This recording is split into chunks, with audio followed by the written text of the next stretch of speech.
I'm Nate Pace, and this is Racing and Wrenching.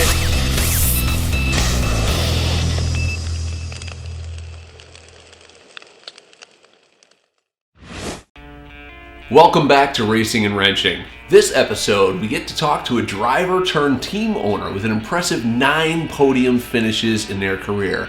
They've since traded in their steering wheel to head back to the cameras for an acting career, which is where they got their start in the first place. Of course, I'm talking about no one else but Patrick Dempsey.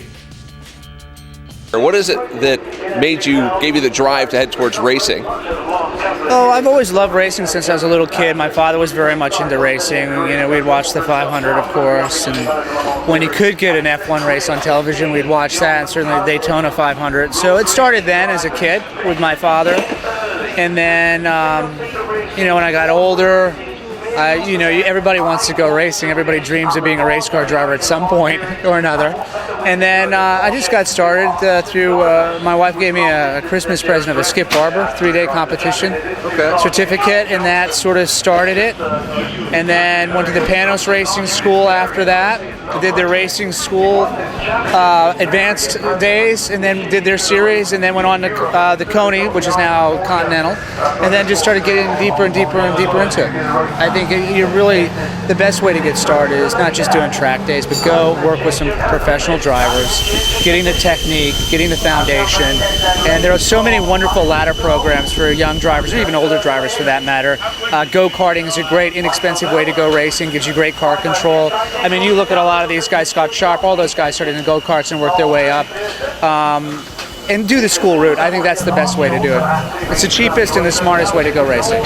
What's something that they could do as a driver once they've got the schooling, they're trying to make the jump from amateur to pro, to really help them stand out so somebody might notice them to get picked up? Well, I think Mazda, does a great job with their ladder programs. Skip Barber has their programs. You want to go where you have a racing series that if you do well, there's the next step to go to. And you really want to concentrate on that. If you're fast enough, people will find you, certainly. And if you're not even going to go down the professional route, you just want to go have a good time, really go into it with understanding your budget, because you can blow a lot of money very quickly in this sport. And it's all about how much money you have, really, and how much testing and the quality of the equipment. MX-5 Cup's a great way to go. Some vintage racing if that's what you want to do. But have a budget, stick to it, and then, don't exceed that. But be realistic when it comes to racing. If you wreck, make sure you have enough money to fix it. It's going to happen. It's a car, you fix it. But you got to make sure that you manage your money correctly to go racing. And just ultimately, at the end of the day, have fun. It's a great sport. There are great people in it. It's really satisfying. It's always challenging mentally and physically, and it's all about time. All about time, whether you're on the track, getting it shorter, or how much time you put in to get better. Yeah, exactly. Seat time is key. The information you get from good instructors make a big difference. Most of the drivers and instructors that are in this sport are really good and want you to do well. And that's what I recommend. Get a good teacher, get a good coach. All right, great. Thank you very much for your time, Patrick. Appreciate it. Thanks, guys. All right, so what are our takeaways from this one? Budget. Know your budget, stick to your budget. I think this is pretty common sense, and it's an issue you're going to face all along your career, right? Even if you own a race team, you're still looking for sponsorship from somewhere. That's why these cars have stickers all over the side of them, and badging and logos and all that sort of stuff. So we're going to push that to the side for right now. That's a much bigger subject we can touch on later. Next, schooling and seat time. Very important. Can't stress that enough, and in that order.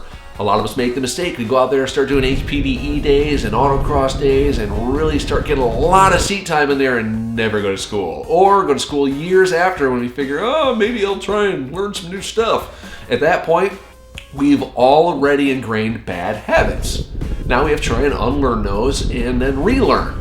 So go to school first, get the fundamentals down. That way, all your time in the car, all your seat time will be beneficial. And you're not going to have to go back and unlearn the things that you shouldn't have picked up in the first place. So go to school and seat time.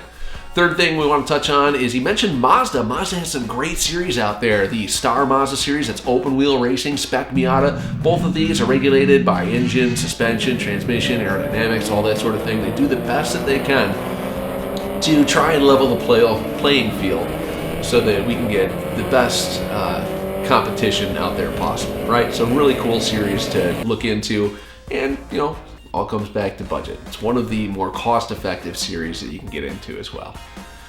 Thanks for joining us here at Racing and Wrenching. Our next episode is going to be linked right down here, so click that button and it'll send you right on down to the next episode once it's live, and we hope to see you again soon.